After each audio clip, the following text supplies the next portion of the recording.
विद्यार्थियों को खास करके तरजीह देते हैं, जो गरीब हैं, जो नहीं पढ़ लिख पाते हैं। जय हिंद साथियों, हम अभी अररिया ज़िला के जयप्रकाश नगर में मौजूद हैं और यहाँ जो है एक बहुत बड़ा आश्रम है, शिवानंद सेवा सदन, और यहाँ हम लोग पहुँच चुके हैं और इस आश्रम में पहुँच करके पूरा शांतिपूर्ण वातावरण महसूस हुआ।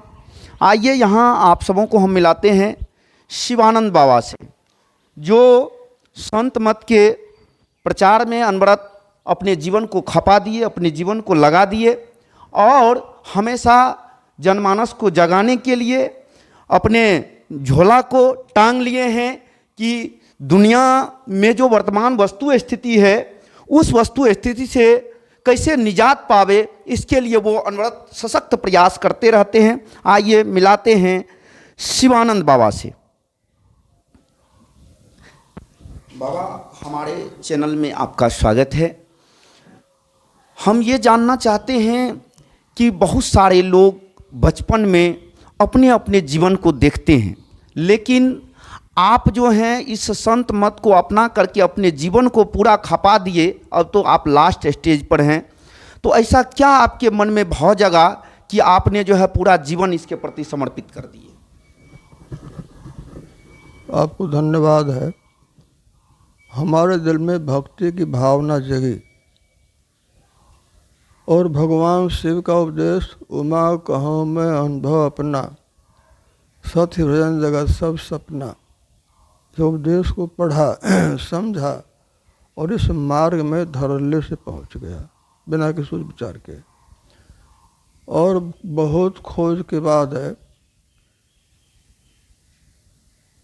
परमाराध्य देव है सदगुरु महर्षि मेही परमहंस जी महाराज का विचार हमको बहुत अच्छा लगा और इसको समझने में हमको लंबे समय तक अध्ययन करना पड़ा, खोज करनी पड़ी।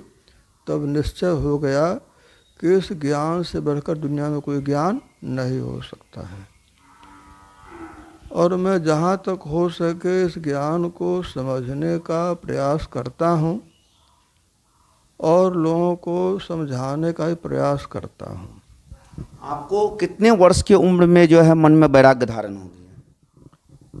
उस समय मैं 15-16 वर्ष का था, तभी से वैराग्य की भावना हुई।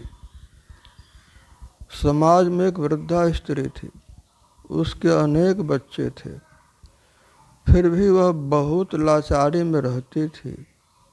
तो मेरे मन में हुआ इसके इतने बच्चे हैं और कोई देखने वाला नहीं है, तो दुनिया इस तरह के स्वार्थी लोगों से भरे पड़े हैं और इस बात की समझ बहुत कम लोगों को है। तो मैं इस बात को समझ करके और एकाकी जीवन बिताने लगा। तो वहीं से आपके जीवन का टर्न हो गया। तो आगे हम ये जानना चाहेंगे कि आज के युवा जो है इस भौतिक चकाचौंध में इतना खो गया कि वर्तमान में सनातन धर्म के प्रति जो उनकी निष्ठा होनी चाहिए या उनके पास जो वो विवेक होना चाहिए जो सिर्फ हो का विवेक है, उनके अंदर जो एक संत मत के विचार का अंदर जो है धारण होना चाहिए, वो नहीं हो रहा है वर्तमान युवाओं में। तो इसके प्रति आज के युवाओं को आप क्या कहेंगे? वो सब के सब काल विवश हो गए हैं। अभी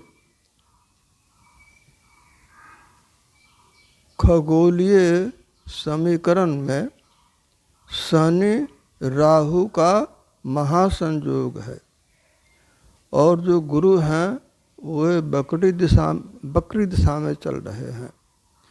तो इसीलिए सबकी बुद्धि भ्रमित होती है और पूरे संसार में उसी ग्रह के चलते आतंकवाद और अन्यायवाद को समर्थन देने वालों की संख्या अधिक हो गई। नशा पर युवाओं को क्या संदेश देंगे हमारे चैनल के माध्यम से?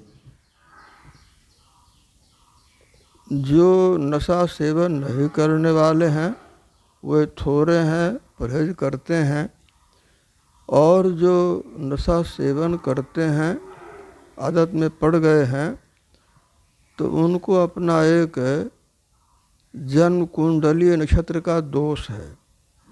उस दोष को कोई पूरे सद्गुरु संत सुधार सकते हैं अपनी ताकत से, दूसरा उसके बस की बात, किसी के बस की बात नहीं है। सद्गुरु कुछ ऐसी युक्ति बतलाते हैं कि जिसके अभ्यास से उसके मन पर प्रभाव पड़ता है और वह बुराइयों से बचने के लिए तटीबद्ध होता है और बचने में उसे बहुत सफलता मिलती है। तो ऐसे उपदेशकों की बहुत कमी है संसार में, इसीलिए हमारे युवा वर्ग के लोग नास्तिक होते जाते हैं, उनको ईश्वर में विश्वास नहीं रहा, इसलिए ऐसा होता है। जब कोई समझाने वाले समर्थवान मिलेंगे तो समझ जाएंगे। और भविष्य में ऐसा होगा, ग्रहों की अनुकूलता होगी तो बच्चे, जवान, बूढ़े सभी अध्यात्म को अपनाएंगे और संसार में शांति रहेगी। अच्छा, हमने सुना कि आप अपने आश्रम में जो हैं तो उनको आप अपना संरक्षण दे करके उनको जो है सो अपने आश्रम में रख करके पढ़ाते हैं, क्या कहेंगे, पढ़वाते हैं, इस पर क्या कहेंगे आप? हमको भी किसी आश्रम में पढ़ने के लिए संरक्षण मिला, उन आश्रमों का हम उपकार मानते हैं और हमारी भी इच्छा होती है कि विद्यादान में सहयोग करना चाहिए। हमें विद्या का बड़ा प्रेम है, इसलिए हम विद्यार्थियों को पढ़ने के लिए प्रेरित करते हैं और अपने आश्रम में जहाँ तक हो सके उनकी सहायता करते हैं। तो आप समझ सकते हैं कि मानव सेवा में जो है पूरा जीवन अपने आप को खपा दिए। आप इस बात से साफ स्पष्ट मान लीजिए कि महर्षि में ही मत को जो भी मानने वाले हैं उसमें श्रेष्ठ संतों की गणना में शिवानंद जी महाराज की गिनती आती है। और वो जो है बचपन से ही, जैसा कि अभी आपने सुना कि बचपन से ही मानव सेवा के लिए इनकी तत्परता देखी गई और आज जो है इतने बड़े आश्रम का निर्माण करके यहाँ के समाज को सौंपे हैं कि आने वाला भविष्य यहाँ के लोग जो है इनसे जागरूक हो और अपने जीवन को जो है आगे बढ़ावें। और यहाँ के चाहे वो संत मत को मानने वाले साधु हों या फिर यहाँ जो कोई विद्यार्थी हो जो अपने जीवन का अध्ययन जो है यहाँ से रह करके कर सकते हैं। अतः दोस्तों, मिलते हैं पुनः नेक्स्ट एपिसोड में, तब तक के लिए लेते हैं विदा। जय हिंद, जय भारत, वंदे मातरम।